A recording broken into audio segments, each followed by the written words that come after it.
Hi hello welcome back to my channel. എല്ലാവർക്കും ഇന്നത്തെ പുതിയൊരു വീഡിയോയിലേക്ക് സ്വാഗതം. അങ്ങനെ നാട്ടിൽ വന്ന് രണ്ടാമത്തെ ദിവസം രാവിലെ ഇതേ ചാക്കുമായിട്ട് ഇറങ്ങിയിട്ടുണ്ട് കേട്ടോ.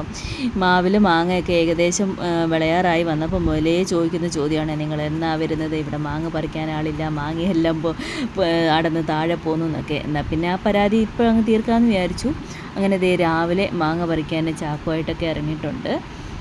മാങ്ങ കിട്ടുമോ ഇല്ലയോ എന്നൊന്നും അറിയില്ല കേട്ടോ. കാരണം പിടിക്കാൻ നിൽക്കുന്നത് ഞാനും പറിച്ചിടുന്നത് അച്ചു ആയതുകൊണ്ട് വലിയ പ്രതീക്ഷയൊന്നുമില്ല കേട്ടോ. എന്നാലും കുഴപ്പമില്ലായിരുന്നു. താഴെ വീഴാതൊക്കെ ഏകദേശമൊക്കെ പറിച്ചെടുത്തു. പിന്നെ നേരത്തെ പറിച്ചു വെച്ചിരുന്ന കുറച്ച് മാങ്ങ പഴുത്ത ഉണ്ടായിരുന്നേ. അങ്ങനെ അത് രാവിലെ ചെത്തിപ്പൂളി ഉപ്പും മുളക് പൊടിയൊക്കെ ഇട്ട് ഫ്രിഡ്ജിലോട്ട് അങ്ങ് വെച്ചിട്ട് രാവിലെ ബ്രേക്ക്ഫാസ്റ്റിൻ്റെ കൂടെ കഴിക്കാനായിട്ട്. പിന്നെ ചക്കപ്പഴം ഇരിപ്പുണ്ടായിരുന്നു. ഇതെല്ലാം നമ്മളെ നോക്കി വെച്ചിരുന്നതാണ് കേട്ടോ. 2 ആഴ്ച കൊണ്ട്. ആദ്യം ടിക്കറ്റ് എടുത്ത് കിട്ടിയില്ല എന്നറിഞ്ഞപ്പോഴേ ഭയങ്കര വിഷമമായിരുന്നു. ഇതൊക്കെ ഇത്രയും ദിവസം നോക്കി വെച്ചിരുന്നിട്ട് കഴിക്കാൻ പറ്റാതായി പോവുമോ എന്നുള്ള ഒരു വിഷമത്തിൽ. അങ്ങനെ ചക്കപ്പഴമൊക്കെ പറിച്ചെടുത്ത് ഓരോ പാത്രത്തിലാക്കി അങ്ങ് വെച്ചു കേട്ടോ. ഇനിയിപ്പോൾ വീട്ടിൽ കൊണ്ടുപോയിട്ട് കഴിക്കാമെന്ന് വിചാരിച്ചു. ഇനിയിപ്പോൾ ഇവിടെ വെച്ചൊക്കെ കഴിക്കാൻ സമയമില്ല. അങ്ങനെ രാവിലത്തെ ബ്രേക്ക്ഫാസ്റ്റ് ഇഡലിയും സാമ്പാറുമായിരുന്നു. ഞാൻ 2 ഇഡലി എടുത്തിട്ടുള്ളൂ. വേറെ ഒന്നും ഉണ്ടല്ലോ, വിശപ്പില്ലാത്തത് കൊണ്ടല്ല. രാവിലെ ചക്ക പറിക്കുന്ന സമയത്തൊക്കെ ചക്കയൊക്കെ കുറച്ചൊക്കെ കഴിച്ചുകൊണ്ട് വയറൊക്കെ നിറഞ്ഞിരിക്കുകയാണ്. അങ്ങനെ സാമ്പാറും ഇഡലിയും രാവിലെ പൂളി വെച്ചിരുന്ന നല്ല തണുത്ത മാങ്ങ പഴുത്തതും ഉണ്ടായിരുന്നു. പിന്നെ ഇന്നലത്തെ ആ ഒരു ചൂരത്തല കറി വെച്ചതും ഉണ്ടായിരുന്നു കേട്ടോ. അപ്പോൾ അതൊക്കെ കൂട്ടി രാവിലെ ബ്രേക്ക്ഫാസ്റ്റും ഒക്കെ കഴിച്ചിട്ട് ഞങ്ങൾ നേരെ വീട്ടിലോട്ട്, അതായത് കുണ്ടറയ്ക്ക് വിട്ടു. ഈ ഇരുന്ന് ചിരിക്കുന്നതിൻ്റെ കാരണം എന്ന് വെച്ചാൽ ഞാൻ ഒരു 5 മിനിറ്റ് ആയിട്ട് വീഡിയോ എടുക്കുകയെന്ന് പറഞ്ഞുകൊണ്ട് ഫോൺ ഇങ്ങനെ വെച്ചുകൊണ്ടിരിക്കുമായിരുന്നു കേട്ടോ. ക്യാമറ ഓൺ ആക്കിയില്ലായിരുന്നു. അതിൻ്റെ ചിരിയാണ് നിങ്ങളീ കണ്ടത്.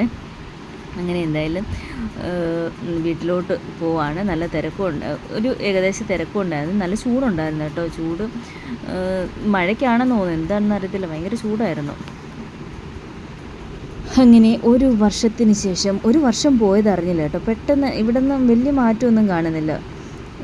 അങ്ങനെ ഒരു വർഷത്തിന് ശേഷം നമ്മൾ വീട്ടിലേക്ക് വരികയാണ് സുഹൃത്തുക്കളെ. അതിൻ്റെ ഭയങ്കര സന്തോഷത്തിലായിരുന്നു കേട്ടോ. അക്കുമൊക്കെ ഇരുന്ന് പാട്ട് കേട്ട് സന്തോഷിച്ച് ഡാൻസും ഒക്കെ കളിച്ചിട്ടാണ് വരുന്നത്. അങ്ങനെ അവസാനം വീട്ടിലെത്തിയിരിക്കുന്നു. വീട്ടിലെത്തിയിട്ട് ഇനി ഒരുപാട് പണികളുണ്ട്. എൻ്റെ ഇടയ്ക്കുള്ള വീഡിയോസ് ഒന്നും ഞാൻ എടുക്കാൻ പറ്റിയില്ല. കാരണം ഇന്ന് വൈകിട്ടാണ് ഇവിടുത്തെ റാസ. അതിന് മുമ്പ് പള്ളിപ്പെരുന്നാളിൻ്റെ റാസ. അതിന് മുമ്പ് എനിക്ക് വീടെല്ലാം തൂത്ത് വൃത്തിയാക്കി ക്ലീൻ ചെയ്യണം. പിന്നെ കുറച്ച് ഷോപ്പിംഗ് ഒക്കെ ഉണ്ട്. അങ്ങനെ കുറേ പരിപാടികളുണ്ട്. ഇതൊക്കെ വീഡിയോ എടുക്കാൻ പറ്റുമോ എന്നറിയില്ല. അങ്ങനെ എന്തായാലും നമ്മൾ വന്ന് പിന്നെ സാധനങ്ങളൊക്കെ പറക്കി വെച്ചു. പറ്റുന്ന വീഡിയോസൊക്കെ ഞാൻ എടുത്തിട്ടുണ്ട്. സാധനങ്ങളൊക്കെ പറക്കി വെച്ചതിന് ശേഷം പിന്നെ തുടപ്പും ക്ലീനിങ് എല്ലാം കഴിഞ്ഞിട്ട് പിന്നെ നമ്മൾ ഷോപ്പിംഗ് ഒക്കെ കഴിഞ്ഞ് വന്നതിന് ശേഷം അപ്പോഴേക്കും നമ്മുടെ പള്ളിയിലെ പെരുന്നാളിൻ്റെ റാസ ഇങ്ങെത്തി കേട്ടോ. പിന്നെ പെട്ടെന്ന് നമ്മൾ വീടൊക്കെ ഒന്ന് ജസ്റ്റ് ഒന്ന് മെഴുകുതിരിയൊക്കെ വെച്ചിട്ട് ഇതേപോലെ ഒന്ന് ചെയ്തു. പിന്നെ നമ്മൾ പള്ളിയിൽ പോയി കമ്പമൊക്കെ കണ്ടിട്ട് നേരെ വീട്ടിലേക്ക് പോയി. അപ്പോൾ ഇന്നേക്ക് ഇത്രയേ ഉള്ളൂ. ബായ്.